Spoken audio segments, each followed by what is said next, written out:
নানা বিতর্কের জন্ম দিয়ে সেপ্টেম্বর থেকে ৬ মাস নিষিদ্ধ ছিলেন সাব্বির রহমান। কিন্তু অধিনায়ক মাশরাফির স্নেহভাজন বলেই আবারও জাতীয় দলে জায়গা হয়েছে তার। এরই মধ্যে ঘরোয়া লিগের বিসিএলেও মাঠে নেমেছিলেন তিনি। কিন্তু করতে পারেননি বলার মতো কিছু।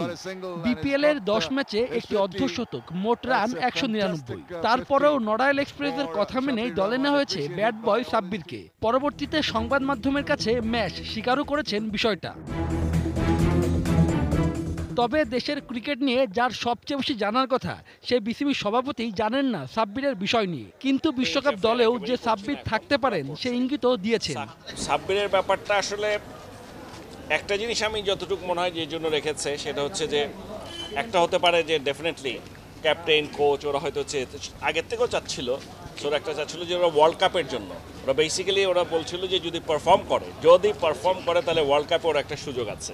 এর আগে ৪ জানুয়ারি সাব্বিরকে নিয়ে প্রশ্ন করা হলে প্রধান নির্বাচক জানিয়েছিলেন সবার আগে তাকে শুধরাতে হবে।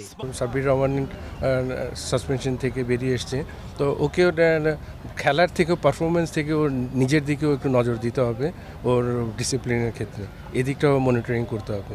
অথচ কিছুদিন না ঘুরতেই সেই সাব্বিরের সুযোগ মিলেছে নিউজিল্যান্ড সফরে। তাহলে এই ১৯ দিনে রাজশাহীর ক্রিকেটারের কি বা উন্নতি হলো আচরণে? বিপিএল চলাকালীন চট্টগ্রাম হোটেল বয়ের সঙ্গে খারাপ ব্যবহার করেছেন সাব্বির। তো টিম ম্যানেজমেন্ট যদি একটা প্লেয়ারকে যদি চায়, কনফিডেন্ট থাকে ওই প্লেয়ারের উপরে, সিলেকশন প্যানেল অবশ্যই এটা এগ্রি করতে পারে। ৫৪ ওয়ানডেতে তার অর্ধশতক রয়েছে ৫টি, সর্বোচ্চ ৬৫। জিম্বাবুয়ে সিরিজে রঙিন পোশাকে ধারাবাহিকভাবে রান করা ইমরুল কায়েসকে বাদ দিয়ে অফ ফর্মে থাকা সাব্বির রহমান কেনই বা দলে, এই প্রশ্ন থেকেই যায়। শুভ দেবনাথ, এটিএন নিউজ, ঢাকা।